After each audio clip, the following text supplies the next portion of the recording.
Hey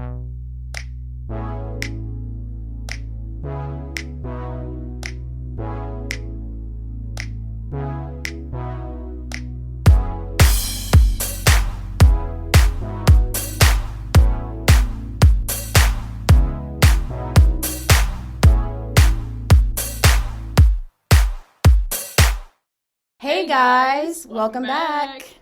Today we have special guests. We have the Poes on the pod. Yay! So this is Dr. Philip Poe and this is Miss Lindsey Poe. Why don't y'all introduce yourselves? Go ahead. Sure, I'm Lindsey Poe, and I am an instructor here on campus in the Department of Geosciences. I teach the broadcast meteorology classes. I've also taught in the Department of Communication. First 3 years I was here. That's how I met Philip. I'm sure we'll get to that. But that's me, and I'm his wife, and we have 2 kids. So Two wonderful children. I'm Philip Poe. I'm an associate professor in the Department of Communication, and I'm the coordinator for the print and digital journalism concentration. And I've been in the department 11 years, and I am Lindsay's husband. Both of y'all have taught a bunch of people, I'm sure, especially if you're in the communication field, you've probably taken Dr. Poe's class. And so we thought that y'all would be the perfect couple to have on our show today because you're so well known on campus. You can't really go anywhere without hearing a Poe name, honestly. That's funny. That's sort of news to me. Yeah. Really? Yeah. Secretly like it. Secretly. I guess we'll start with the very beginning. What colleges did you two attend? What majors did you have? What made you kind of interested in those majors? Sure, I'll go first. I'm from South Carolina, so I went to the University of South Carolina for my undergraduate degree in journalism and mass communication. And then I came here for my master's degree in geosciences. I knew from a young age that I was interested in the weather because I was scared of storms, which is a pretty common story for students in our department. I was terrified, and then learned that it's better to not be scared, but to learn about what's happening. And so I decided in my journalism degree that I really didn't want to be a reporter because I didn't want to be a vulture. That's what I felt like I was, right? And I like the weather. So my instructor during my capstone class said, hey, if you want to do weather on TV, go to Mississippi State. So I came here and I graduated my master's degree in 2009 in the middle of the recession, which was a terrible time to try to get a job. Ended up getting a job in TV in Bowling Green, Kentucky, worked there for a couple of years, and then found my way back here through a mentor that I had and had kept in touch with. Oh, nice. Did you enjoy your time in Bowling Green at the TV station? I did, yeah. It's a tough field, and it's even harder now with social media, and so I'm not particularly envious of folks going into the TV industry, although I teach them. What a great message for us. But I liked my time because I was single. I could go do an experience and have an adventure, and be poor and work multiple jobs to try to make ends meet because it was the time in my life that I could do that, right? And I think that's the exciting part about TV is when you're young, you can go anywhere. Plus, it's basically like a northern suburb of Nashville, which I learned when I was there, and it has pretty much everything, right? It's like 45 minutes from downtown Nashville. Bowling Green is? Oh, wow. I didn't know that. Yeah, it's actually a pretty good location. So yeah, I did. I mean, I enjoyed my time, but now, especially having a family, it's a hard, shift life is hard, right? So yeah. Now you can give your bio if you'd like. Yeah. I'm originally from Houston, Texas, but I grew up in Henderson, Texas, which is a small town in northeast Texas, close to Tyler. Went to University of Houston for my undergrad and majored in, I don't even know what it was called, communication journalism, that's what we called it. Wanted to be on TV, wanted to work in sports, had an opportunity internship-wise to do that. Got a job as a producer for Fox Sports Southwest. I realized it wasn't really for me. And one thing that I discovered is, they always say make your hobby your job. I disagree with that because if your hobby becomes your job, then you lose your hobby. And it got to a point where I didn't want to go cover an Astros game. I didn't want to go to Houston Rockets practice.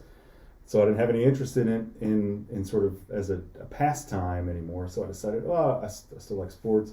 So I moved into college athletics, and I worked in athletic video at Houston. And then I decided, well, maybe I'll get a master's degree because I'm not doing anything else. So why not just spend a bunch of money and get a master's degree while you're working?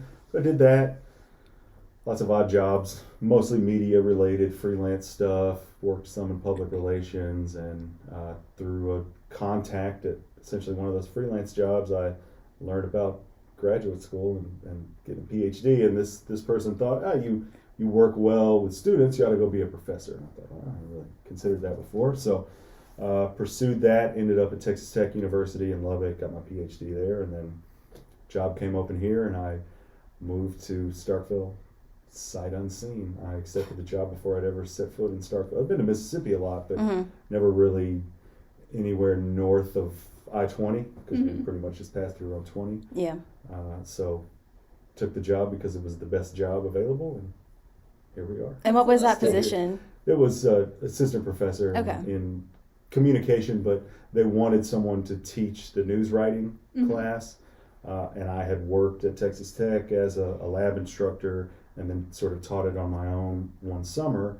And so I had basically an internship in the news writing class. And so if you really hate news writing here, well, you have my mentor, Robert Wernsman, to blame, because I teach it the way he taught. I thought it was really good. So I sort of carry on that legacy of the way we administer the class and run things. And they keep asking me back, so I guess it works okay. Your results may vary. No, they were good results. Both of you worked in the field, which is a great experience to bring into the classroom. So how'd you decide to use those skills and come into the classroom and not continue in your career?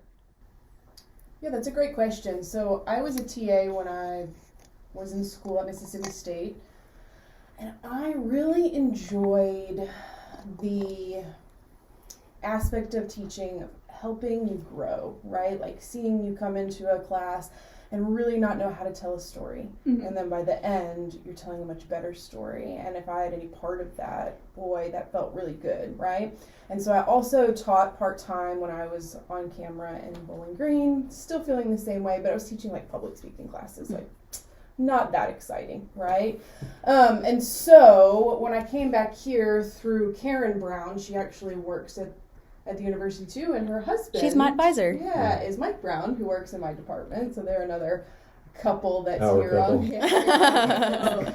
on. She told me about the position in the Department of Communication. It was an instructor position. It was a one year only position, and I was like, I really want to do this because it was teaching broadcast classes, so TV production.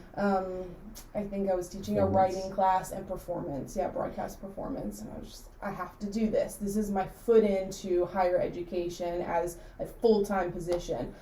On my way home to South Carolina, because I came, not sight unseen because I'd gone to grad school here, but I came, accepted the position, found an apartment, and then had to go get all my stuff. On the way out of town, the department head at the time called and said, well, I think this is actually going to be like full-time, like more than a year. Are you still interested in it? Yes, absolutely. That's the best news ever. So I was over there for 3 years, and then I got asked back to geosciences because my mentor and instructor ended up leaving that department who taught me. So they sort of poached me, I guess, from the Department of Communication, which was wonderful because I was getting to go back into weather, be a weather geek, and also teach. And so that was very exciting. Long story short, I didn't answer your question at all. I don't teach out of a textbook. You know, everything I talk about in my class is what I learned, what I have learned from seeing my students go through all of it, the job process, working in the industry, whatnot. So I feel like that's the best way to lead a class, right? It's not from a textbook. This isn't textbook stuff. This is real world stuff. And so having that experience, I think, really benefits me and the students. Yeah. When I was at Houston working in athletics, I had a staff of students, 4 or 5 students who they did cameras for us, they ran graphics for us, because we were responsible for what they call coaches video. Basically, we filmed practices of various sports, and then we filmed games, and then we also did live production, like game day production in the stadium, in the basketball arena. There was always a kind of a rotating group of students, and it just was, I was sort of a mentor, sort of a coach, sort of a supervisor, sort of a teacher. And I just really enjoyed that experience of kind of guiding students through that process of, it's not magic. You can do it. You got to get comfortable with technology, and then you've got to just sort of put yourself out there. And it's something I really enjoyed, and that sort of led me into, well, how can I do this best professionally? And for what I wanted to do, that was pursue the PhD so that I could get a tenure track, permanent kind of faculty job somewhere, and then that led me to Texas Tech at grad school, and then the job opened here. And so I try to, I don't really teach out of a textbook either. I consider sort of the world, current events, the textbook, but there are fundamentals that are really unchanged from when I learned to write news, and I still rely on those, and I still think about what I learned when I was an undergrad, and lessons from when I wrote for my college newspaper and yearbook and things like that. So I think it's a process of bringing your own experience in, your own perceptions, but also really staying up to date on what's happening in the industry. And that really means if you can't sort of go be in the industry, you've got to really stay tuned in to what's going on and what are the current trends, because those are the things that students need to sort of fill in those gaps. Okay, I've got the skills. How do you get a job in 2022? Right. How is that even working? And without the ability to say, okay, here's how I get a job in 2022, you really got to try to stay plugged in, whether that's going to conferences or, staying involved on listservs and message boards and talking to faculty and professionals who sort of come through campus. I think a lot of that is an important part of what we do to sort of maintain that connection between kind of the academic, because we're not trying to be a trade school, but there is a trade school aspect to it. Like, you've got to learn these fundamental skills, these what we might call hard skills, but then you got to complement those with the quote unquote soft skills, which I reject that term because there's nothing soft about them, but that's the common terminology. Okay, yeah. So do you think that having the real world experience helped you how you teach your class? You both kind of answer that in a way. Absolutely. Yes, 100%. I don't know how you would teach what we teach without at least some personal experience in the well to go to. You learn so much working, so much more than you learn in the classroom in any sense. And so doing it on a regular basis, working all the shifts, understanding how that feels, I wouldn't be able to do what I do without that. Yeah. Do you also think that having that real world experience for yourself helped you relate more with your students? Yeah, absolutely, because we know part of what they're going to go through, right? Even though it's totally different, the industry landscape has shifted a lot. It's a 24/7 job for people in news, on air. Social media has just exploded that. And but if I hadn't done it, I wouldn't be able to relate to some of the feelings that they're going to have and the highs and the lows that they're going to have. Yeah, 100% what she said. Now we can get to when y'all met. So we'll set the reason we're here. Yes, I'll ask all of that. Now I guess you can set the stage. What year is it? What year was it?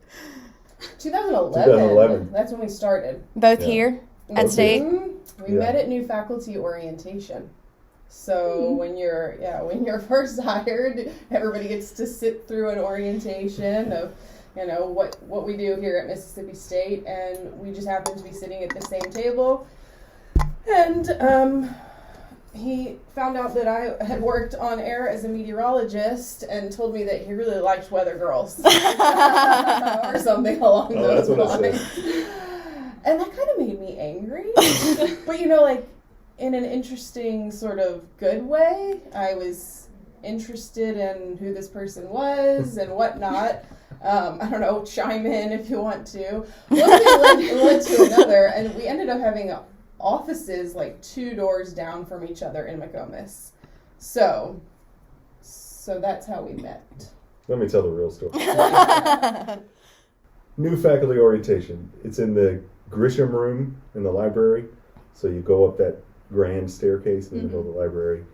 I don't know, let's say it started at 9 a.m. So I'm walking in at 9 a.m. exactly. Lindsay probably had been there for 30 minutes waiting around for something to start, because that's how she operates and that's how I operate. As I'm coming up the stairs, I look to my left and sort of leaning over the railing on the landing right there outside the Grisham room, I see this stunning blonde. And I said to myself, this is God's honest truth, I said to myself, I bet she's on the phone with her boyfriend, and I bet I'm going to break him up. And it's half true. I didn't break him up. She broke up with him. Oh, so you had a boyfriend? I did. I had a boyfriend at She the always time. has a boyfriend. Not Not now. anymore. Not that you know of, anyway. I was. I don't know if I was on the phone with him or not, but I did have a boyfriend, and that's a very poetic story. It's true, You though. told it at our wedding, too. It's absolutely true. That was my first thought when I saw her. And of course, I wasn't thinking anything else. I was just thinking, I'm attracted to her, right? She's attractive, and lizard brain. That's what I thought. And the story's not that clean, right? It Right. took time. There are fits and starts, and Of course. that's how these things go. But I think that initial feeling is still there. I still think she's hot.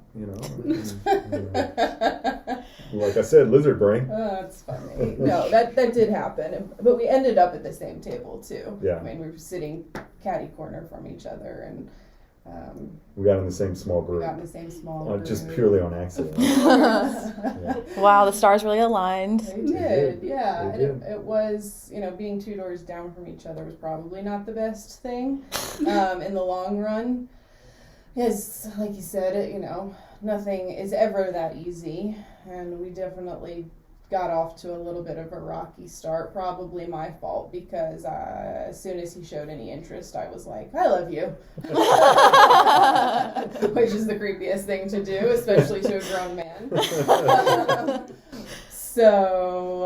But anyway, it worked out. All's well that ends well, Oh, right? yep. Yep, and we've been married for coming up on 7 years now. Yeah. So And her move to geoscience is probably one of the best things that happened to us relationship-wise, because there is, while I like the fact that we're sort of on the same team and we're on campus together, and we're sort of we know we have the same institutional knowledge and all that.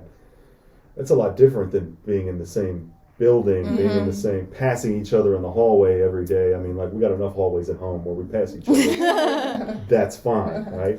So I think that really sort of helped us, because it's tough to sort of share the exact same workspace with someone that you also share the same home space with. And full credit to people who could do that. I don't know if we could. I'll be perfectly honest. I don't know if we could. We work well together because we also work well apart, and I think that's an important sort of balance to have in a relationship. yeah, I think so. And we're both older when we got married. I think that's a positive thing. We had been through our dating years. We had been through what we like, what we don't like, and so we could make the decision to be together and be loyal to each other because we were mature enough to make that decision. So I think, I see a lot of my students going through relationship woes or getting married early, right out of school, things like that. Nope. And, to each their own, but you also have to find yourself in your 20s, and I think that was part of me even early in our relationship. I mean, I was in my mid-20s, and I was a bit immature, coming on strong, and now I look back and I think I could have played that way better, way more mature. But yeah. I think that's a really good point. I mean, I tell students in class, half tongue in cheek, like, whoever you're dating right now, just break up with them. Just right now, literally right now, break up with them. If it's meant to be, it'll happen. But you owe it to yourself to sort of cash in. Like, you're getting this training, you're getting this experience. Why do you want to immediately limit your boundaries? Why do you want to immediately limit yourself geographically, schedule-wise? When it needs to happen, if you're ready for it to happen, it'll happen. But I don't think it's fair to the person, nor do I think it's fair to the partner to say, well, we've got this training, we've got these dreams, but we're going to immediately put all that on the back burner so that we can get married. You can always get married. It's legal. You can do it whatever you want. So why don't you try to live life? In my experience, people who take that path, and again, it's not a one-size-fits-all approach, but people who take that path tend to have a lasting relationship because she knows who she is and she's comfortable with that, and I know who I am and I'm comfortable with that, and we are comfortable with each other's who they are because we had an opportunity to figure that out and become adults, and we were two adults who fell in love and got together, not two kids, and that's it was important for us, and I encourage people to at least consider that perspective before you jump in. Yeah. My mom always gives the same advice too. She's like, y'all are young, y'all are in your 20s, like enjoy your 20s. Don't think about settling down. And I think that's great advice, really. I don't want to be stuck here with somebody that I only half like. Or that you used to like. Yeah. No money, right? Right. Go make some money. Get some your money. feet under you. Like, learn how to pay bills and build credit and all that stuff, and don't ruin somebody else's along the way. That's you know what I a mean? good point. Make your own money and spend your own money for a while. Yeah. And then you have a different appreciation of it when you can combine finances with someone, So once y'all were at MSU and you were dating and got married, what made you want to stay here and stay in Starkville? I mean, I always say the job, my job in particular is unbeatable. There is no better job on the planet, and not to make it purely economic concerns, but there just is the lack of hassle combined with the amount of money, that equation is just unbeatable. And so there are times when we thought, oh, well, we want to be somewhere more dynamic. We want to be somewhere more exciting, because Lindsey's from cities and I'm from cities, other than my upbringing in a small town, which is essentially Starkville without Mississippi State. If you subtract Mississippi State you come to Starkville in the summertime, that's Henderson, Texas. Right? It's exactly the same. And I always thought, well, I'm going to get away with that. I'm not going to do that anymore. But I love the job. I like the people that I'm around, and we sort of have built a life here, and it's almost to the point now where we could go other places. Would it be worth the hassle to go somewhere else? Yeah, I don't know that it would. I don't know either. We can go to the beach whenever we want. So. Yeah, I mean, he's got a tenured position, so it's sort of up to him in that sense, and I'm okay with that. She's making that choice. I'm making that choice. I understand the choice that I'm making. Although I don't know that I could do this position that I have anywhere else, right? So why would I leave to go try to find it when it's not really out there, We have a wonderful program. Yeah. I mean, we've got alumni all over the country, and students are getting jobs, and it would have to be really something special for us to leave. Plus, I mean, Starkville's growing, and we like it here, and I think it's a good place to raise a family. So I'm okay with that, Yeah, I agree. There's something to be said for small town life, because you do have the sort of excitement that comes from being a college town, and we kind of live in two different worlds where, 8 months out of the year, it's a dynamic place, and there's always something to do, something going on. And then 4 months out of the year, it's a nice little small town where we can go hang out in the Cotton District if we want to. We don't have to worry about running into students, 1,000 drunken students that we know, and maybe we want to be drunk too. So it is a nice balance, and Starkville has really grown. I remember when we first moved here, we had a common friend who was sort of a Starkville lifer up until that point, and I said, man, I can't, this is what's going on with this place. And he said, you should have seen it 10 years ago. And now people move here and they say, well, I don't know about Starkville. And I said, you should have seen it 10 years ago. And then in 10 years from now, they're going to be telling somebody else, you should have seen it 10 years ago. I mean, if you if you chart it out, our trajectory is like this. So that's it's cool to be a part of that. It's fun. It is. You know, it's sort of the last of the SEC college towns. Oxford is a Memphis suburb. College Station is a Houston suburb. Athens is essentially an Atlanta suburb. It's a cool town, but it's the kind of the last of the small, big college, small town experience. There's something to be said for that. You know? Yeah. I like being a part of that. That is interesting. I never thought of it like that. So next, pivoting into hobbies and things you like to do for fun. Dr. Poe, I know you're in a band. How did you know that? How did you know that? Who told you that? I guess, what do you think about him being in a band? Do you enjoy music life? Both of y'all, I guess, can just talk about... I don't really know how to phrase it, but what kind of music do y'all enjoy? What do you like about being in a band? What do you think about your husband's band? Anything. I got a story to tell. Go ahead. No, I think I don't really have any hobbies, so he has most of the hobbies in the relationship, and that's fantastic. I mean, I like cooking and baking, and that before kids, that was sort of like, I would tackle some new fancy recipe, you know, because I had time. Now I don't have time. Now our meals are boring. She made a king cake last weekend that I'm still enjoying. Ooh. But he definitely got me more interested in music when we first started hanging out. Like, we went to Bonnaroo. Wow. I wouldn't have pictured y'all at Bonnaroo. Yeah, very cool. But I did that to win cool points for sure. It was sleeping with spiders and things. Oh my It was like not that exciting, but that was fun. Sorry. I need to see the pictures from this. I'm trying to imagine your outfits. It's interesting. I don't think they're already. I don't think there are any pictures either. But he has introduced me to a lot of new music. I've been to way more concerts in the past, let's call it 10 years, than I have the previous 20 or whatever. I mean, not that my family wasn't into music. My dad was into good music. He's big time. Gave Philip his record player. We have a nice vinyl selection. And do I like him playing in a band? I mean, he played in a band when I first met him with a friend of ours. That broke up because people moved away. And then we got married and had kids, and so it was kind of hard. And I honestly got his first booking at Dave's this last go-round. Oh, wow. She got me back into it. So I like it.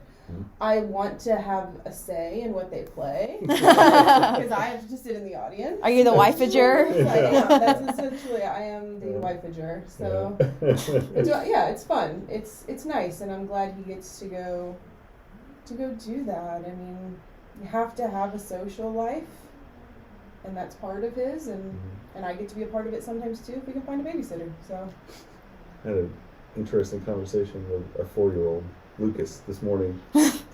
He plays drums, he plays guitar, he likes to make noise. If there's a way to make noise, he's going to make noise. And so he had his little guitar, and he was strumming, and I was showing him how to sort of press the strings down to change the sound. He's like, I can't do it. He's like, you got to press hard. You got to work at it. You got to practice. And I said something about, well, what, you want to learn to play guitar? He said, yeah, I want to be a musician. And I said, well, I'm a musician. He said, you play guitar with Jeremy at a bar. I said, well, I get paid. Doesn't that make me a musician? He said, no, you just play guitar at a bar. I said, well, okay. So I'm not a musician. No, but you are. That's funny. I mean, kids say the darndest things, the strangest things sometimes. But Philip, if you think that's cool, I mean, he could pick up any instrument and play it. He just understands.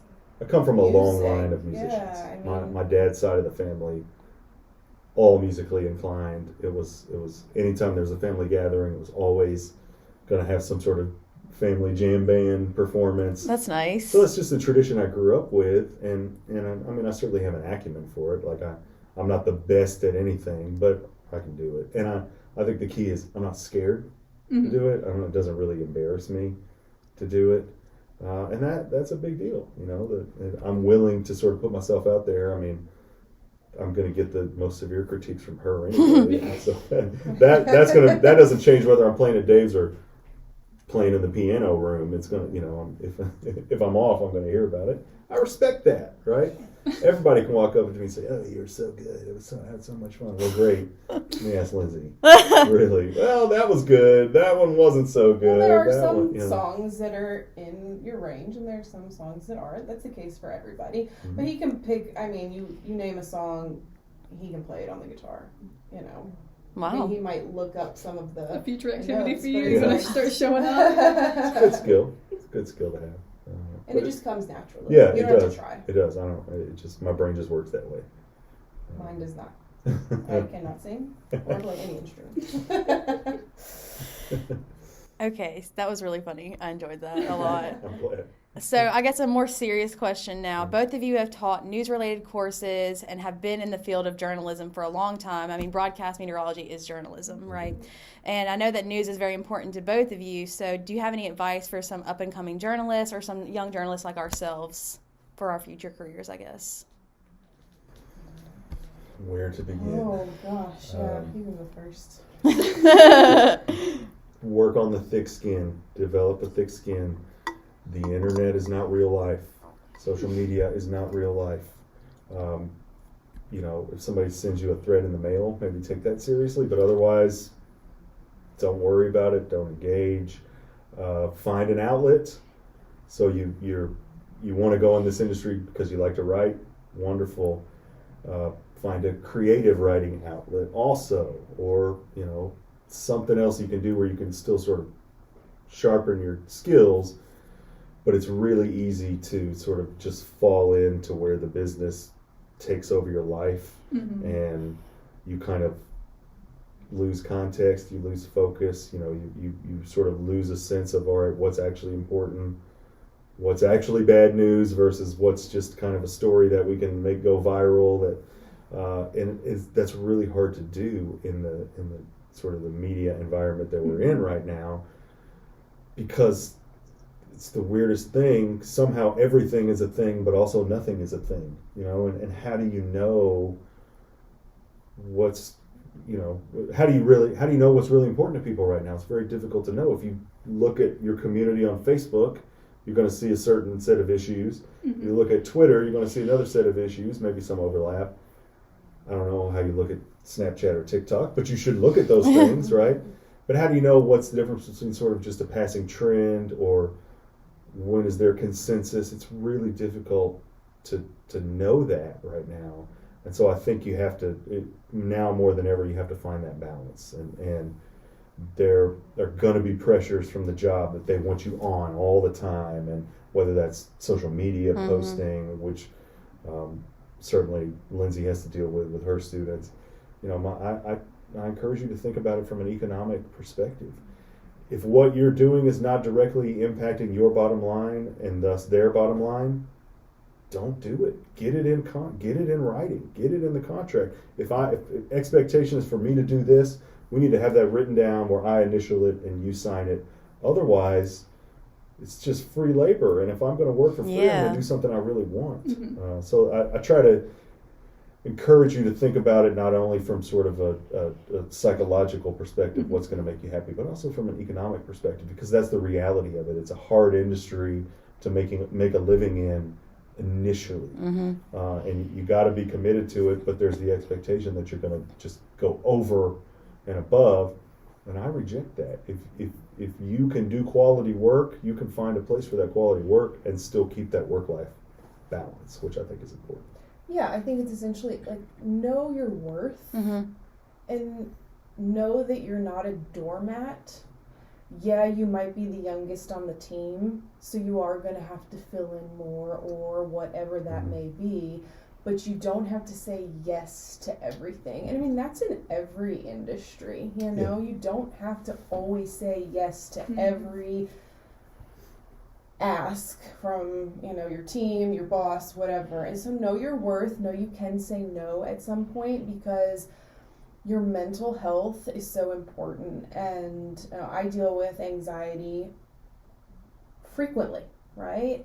And I think it's important to talk about that and know that there are people in your profession that deal with that too, that you can talk to. You have mentors that maybe have been through it, and reach out. Don't feel like you have to go through things alone. And if something is really dragging you down, it's not worth it. Get out some way. There are contract lawyers that can negotiate you out of contracts if you are mentally in a bad place, being sexually assaulted, whatever it may be, right? Because that kind of stuff happens too, especially for women in the industry.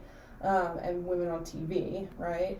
So know your worth and know that your mental health is really should be your top priority, because money isn't everything, right? Y'all both gave great advice. Like, very well said, both of you. I feel like it really is easy, though, in this industry to overwork yourself and to always be on. I mean, I consider myself always on. I'm never not thinking about the Reflector, honestly. I can literally... She's always up. Always going. I see messages like 24/7 from Heather. And I'm thinking, like, is this sustainable in the long run? And it is for a while. Yeah. But eventually, you burn out. And give yourself like a day to unplug or something like that, right? Like your off days, you shouldn't be on social media unless you just are in love with social media.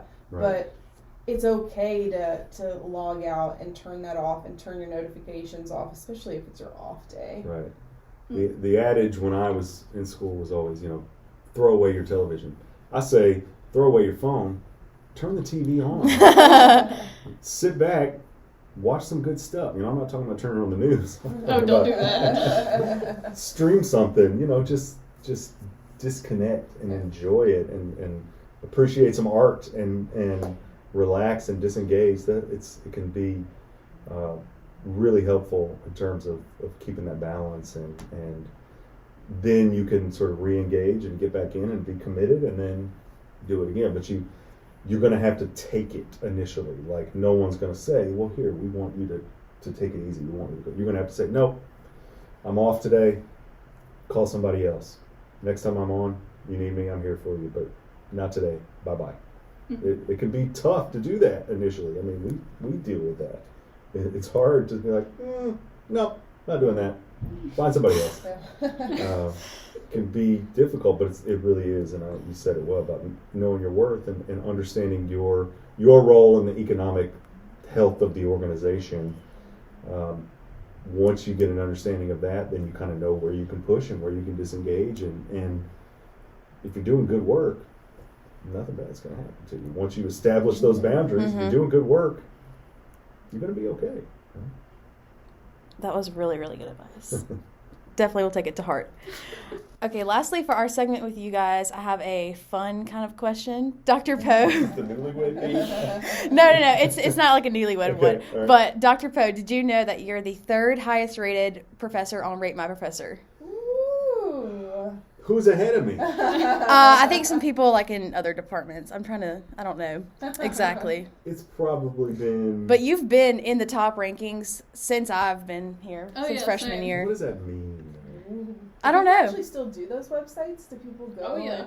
Yeah, you had some reviews from December 2021. Did I? Yes. So your average rating is 4.8. Or no, your rating is 4.8. I should. I just had my annual review yesterday and I didn't check Rate My Professor. So you have a 4.8 of quality rating, and then the average rating is 3.6. And you also have 100% would take again. Here's my favorite review that you got. 5 stars. I love Dr. Poe. For the love of all things green on this earth, go to lab. You get 1 skip, and you really do not need to use it. His lectures get a little lengthy sometimes, but he's a nice guy. He has an excellent beard. He's so willing to work and answer all questions. Go to class for pop quizzes almost every week. That was my favorite. You also had a lot of comments about your beard. Like, it killed me how many comments people were like, he has an excellent beard. It's such an odd thing to focus on, but... It makes me wonder, like, did you say something in your lectures for people to review you like that, or is that just a complete coincidence? I wish that student would talk to the student who ripped me apart last year because I don't know what I was accused of saying that I didn't care how they did in class and don't email me with questions or something like that. Like, I may have said those words, but not in that order, and certainly not in that context. So I need to get those two people to talk, right? Right. No, it's probably been a good 5 years since I try to stay away from, reading anonymous evaluations. Very, very difficult. Probably another reason why I'm not that engaged on social media, because I'm, afraid of what someone can say about me if I open myself up to it. So I try to stay away from it. Well, you had good reviews. I just checked for you. You didn't have any. Sorry. No, that's okay. We'll tell people to start reviewing you. Yeah. Her students have better things to do than talk about their professors on the internet. Well, and you right? can only take me. Yeah. It's not like, what are their ratings going to do? Oh, well. they're not going to get me fired. She's the only game in town. That's yeah, funny. I teach a sequenced class, Mhm. so they sort of have to take. Yeah. Of course, when they're 3 years out, who do they call? They call her. They don't call me. So you take what you can get, I guess. That was all for our segment with you guys, but you were going to say on the rest for the rest of our little chit fun chat. with it. Yes. Next, we're going to move into story updates. So if you want to know more about medical marijuana in Mississippi, check out our mini-sode that's going to be posted. It'll be last Thursday for you guys listening and tomorrow for us in the present. But yeah, so Yes. check that out. We have everything past, present, future, all streamlined. It's like 10 minutes long. Very easy. And then next we have The Ones That Got Away. I think she's going to be a weekly segment now, I think so. unfortunately for this news Yeah. editor. But there is a talk. Tell them what that is. Oh, sorry. The ones that I forgot. Y'all don't know. The Ones That Got Away is what didn't make the paper this week. So since I'm the news editor, I get to choose what goes in my section. A lot of stuff doesn't make it. Right. All right, The Ones That Got Away. So Sasha Turner is an associate professor of history at Johns Hopkins, and she gave a speech, or she's giving a speech on February 12th. And I wanted to be part of like the Black History Month celebration, but nobody claimed that article. Didn't have time to write it myself, so It's like a really Just got interesting away. presentation. I read the little write-up about it. yeah, yesterday, I thought it would be but I'd really like to go there. interesting. I know. Maybe I'll go for fun, but anyway, funsies, yeah. it got away. It got away. So next up, we have Emma's Opinion Corner. So Yay! I am the opinion editor for the Reflector, and I usually just do a bunch of little opinions. So for the first thing we do is a hot take. Ooh. So for this one, I've been waiting to use this one specifically for people who are like journalism centered. Uh-huh. And my hot take is Oxford commas are great, and AP style is dumb for not using them. 100%. I agree with you on that. So I like the Oxford comma. I think it's I don't really have effective. an opinion. I don't write. Yeah. We ad lib, right? Mhm. So on TV we ad lib. So I don't really have an opinion. I don't think it should be an outright ban. When it's necessary, it should be proper. I just think it should be. Sorry. I just think it should be the normal because I think it adds clarity in most instances, Isn't and that that's the what point of the comma? that's what AP is. Yeah, like Yeah. the comma adds Comma clarity. exists for clarity. If So I thought that should be the thing. Are there any other like AP rules that you find to be kind of dumb or don't make sense? I'm sure he has like a laundry Yeah. You list. gotta have some. The one that I'm on right now is the use of academic titles, Hmm. just because it hurts my ego that We don't get to call you Dr. Poe in the paper. Dr. Quackenstein gets to be called Yeah. a doctor, but I don't. That one is more of a personal opinion, but I don't understand why I can't be called Dr. Poe in the paper.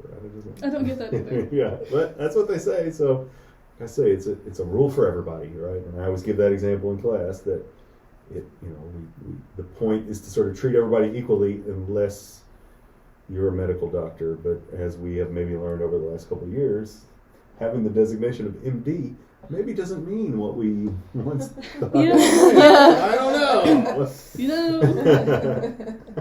Yeah, so that's just my brief little thing for that. And I so, agree. It adds a lot of clarity. We use it for the podcast. We can't use it for Reflector, but You Yeah. know, it I don't pains know. me when I'm editing and I have to take it out, and I'm like, oh, but it would be so good. especially for like longer I ideas. know, Yeah. but That's when you have to implement the semicolon. it is what it Yeah. is. Get crafty. So next up, we have our film review. So this is a rom-com. It's called Roman Holiday from 1953. We're doing kind of a Valentine's Day special for the Reflector, so I thought that would be kind of a good option, and also just highlight something that maybe not everybody has seen. Mm-hmm. I feel like most people watch just the bad ones that come out on Netflix now, and they don't really know what it came from, where those roots were. Yeah. And so I watched it. Oh, there goes my phone. So I just wanted to ask first, do either of y'all like rom-coms? Are they not your thing? Are they your thing? Oh, I mean, I definitely do. I mean, some of them are terrible, Of but course. yeah, I'm always good for something that I don't have to think about, right? Like, I I think get that's what a rom-com is. You Mhm. don't have to, like, think about what you're watching. You don't get anxious. Mhm. You don't have a bunch of feelings, because I like that. I like watching those kind of shows, too. You know, we love watching a murder mystery or, you Of know, course. something like Yeah. that. But I don't watch a whole lot of movies these days, though. I mean, the last movie I watched several times was Encanto because Lucas. Yes, Which is an excellent movie. She reviewed that I one did- too I a did few weeks watch that ago. I one. really I liked liked it. Yeah. So that's the last movie. Would y'all say like TV shows are more of your thing then? Yeah. What have y'all been Absolutely. watching lately? Oh boy.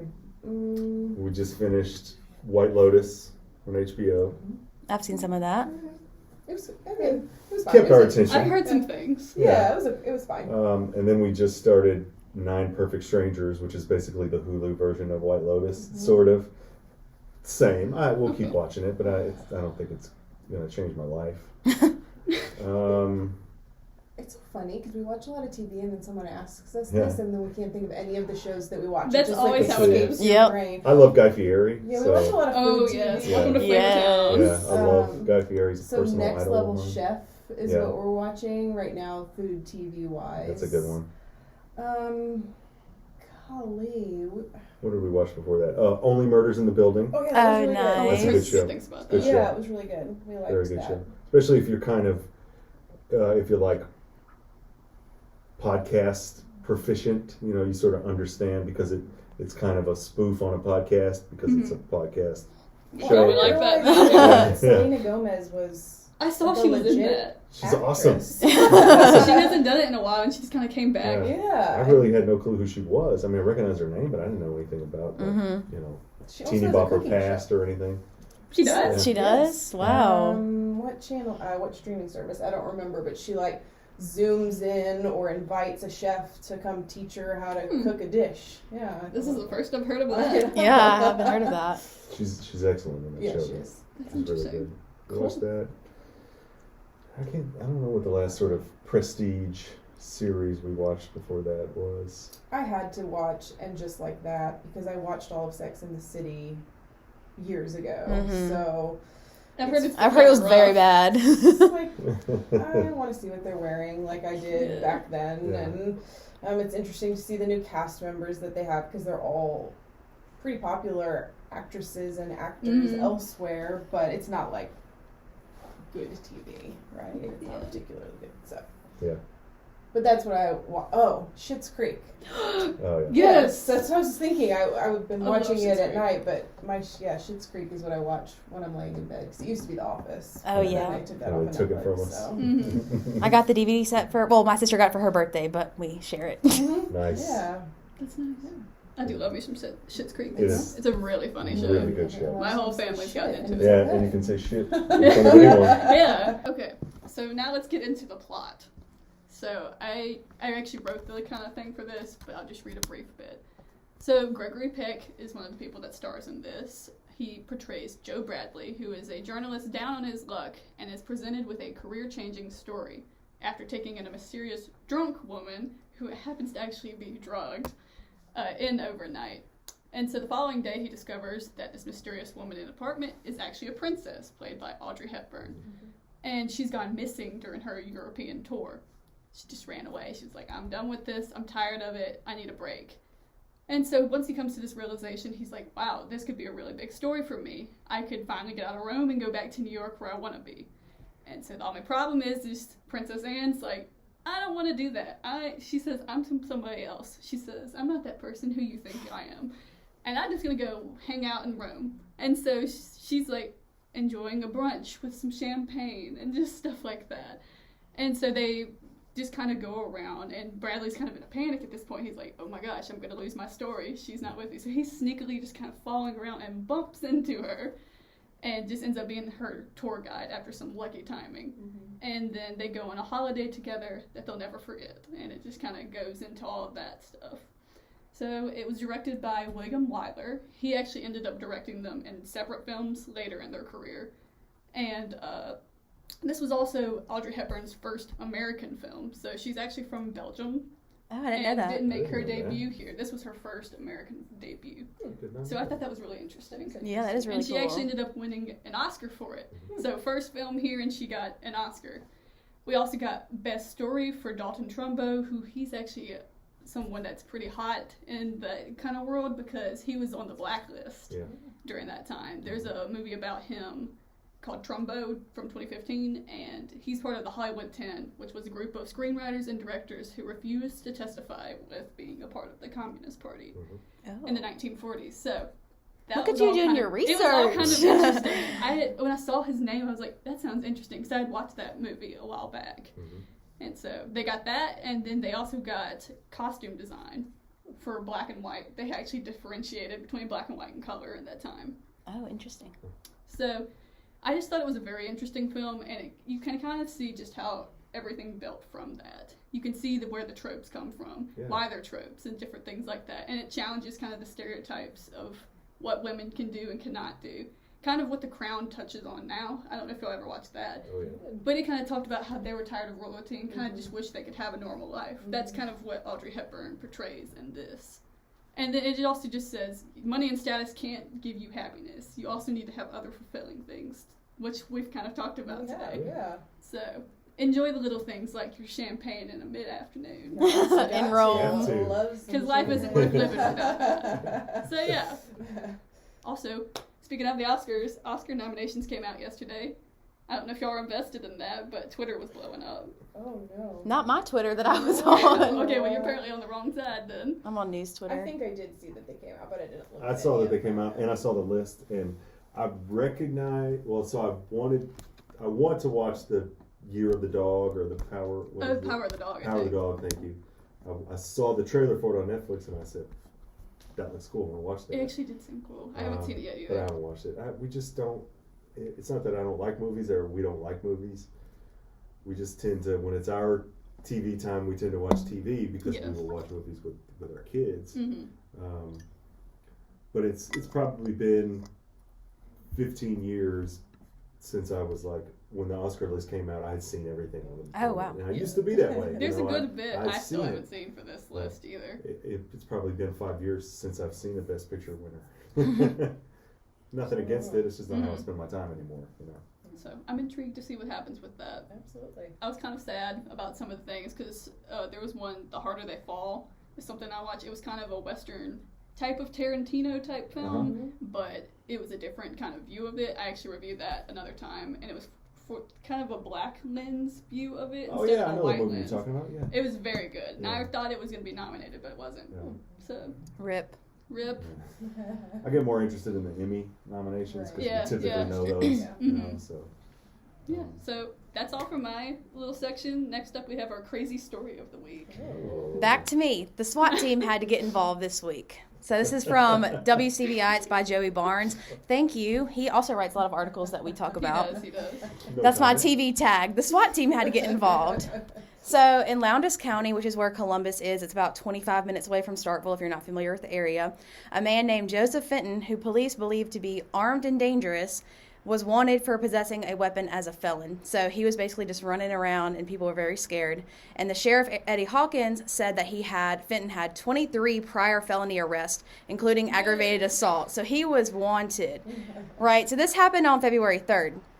Then on February 7th, Starkville Police Department tweeted that SWAT team members had to arrest Fenton.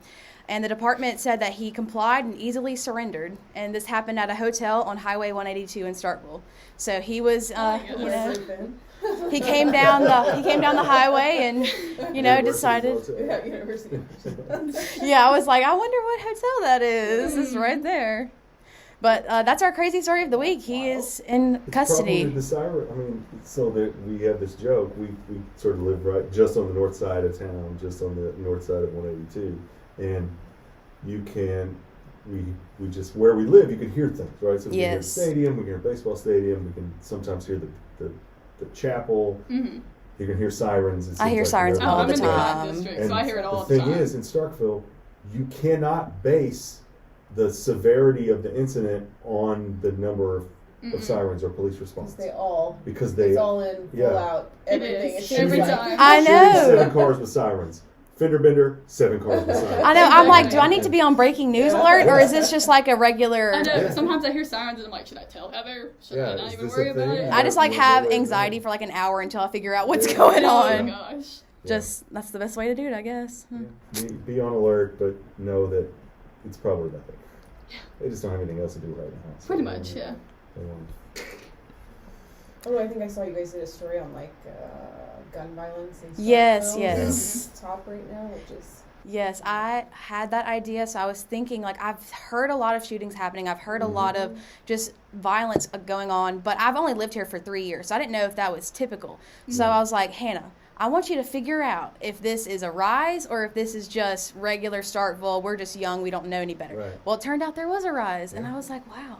Yeah. But that was some really good work that she did. Yeah, we talked about gun violence too for one of our episodes. Just The kind crime. of the riots in Mississippi, and I don't know if y'all knew, but Jackson is officially the most violent city in America. So. Yep. And it's you could spend multiple podcasts trying to get to the root of that problem, but I think here in Starkville, we are sort of a bubble. It seems like we're a bubble, and maybe a lot of us sort of purposefully live in a bubble, and then we just occasionally run into the results of some of these systemic problems, and we don't really engage with the actual systemic problems themselves, even though it might be, it's a mile away or 2 miles away. It's very easy to sort of just, well, that's not my reality because I'm here as a student, and I don't know if there's anything you can do about it per se, but to be cognizant of it, to be informed, I think is certainly something, and then we can wait for our state leadership to figure it out. Which will never we'll see at all. I do like got that weed though. We did. We do. Yeah, I do like being in the news business now, and just I feel more connected. I know so much more stuff than the average 20-year-old walking on campus. Like, if people need to know anything about the news, they ask me. Ask her about ARPA. But I love that, and I love that you mentioned that as well. So on that kind of positive, not so positive note. Sorry, I ruined it. We always forget to end on a positive note. We always leave off on the worst note. Yeah. Sorry, guys. But we had the Poes on the pod, so. We kind of have a positive note. We're doing a giveaway. So we're going to give away this little mug right here. If you're watching on our YouTube, you can see. Nice. We'll have some little Valentine's candy. We'll make it all cute for you. A little cutesy. And we have a secret code. If you're listening or if you're watching, you can email us or you can DM us Raven, and you'll get an extra entry in the contest. I like that. Yeah, the Poes. I was thinking. What is this gently tapping? Yes. So yes, if y'all send that to us, you get an extra entry. We'll also be doing something on social media that you can enter there. It started on Sunday. And again, the code is Raven, RAVEN. Yes. On that note, make sure you also rate, review, and subscribe to On the Scene so we can hear some feedback. We'd love to hear back from you guys. You can also follow us on social media at On the Scene Pod on Instagram, TikTok, Twitter, and Facebook. Yes, we'll be posting on there. And you can also email us onthescenepod@gmail.com if you want to be on the show, if you have any hot takes, questions, comments, or if you want to be a sponsor. You want to throw some money our way? Give us some money. And then lastly, we're just going to promo the Reflector. So you can follow the Reflector at Reflector Online, reflector-online.com. And we have a legislative issue coming out tomorrow for you guys listening. And then last week we had a Valentine's Day issue. So you definitely want to keep up with us because we're really trying to do some fun stuff here. Yeah. So stay tuned. And that was all for us. Bye. Bye. Thanks for having us on. Bye.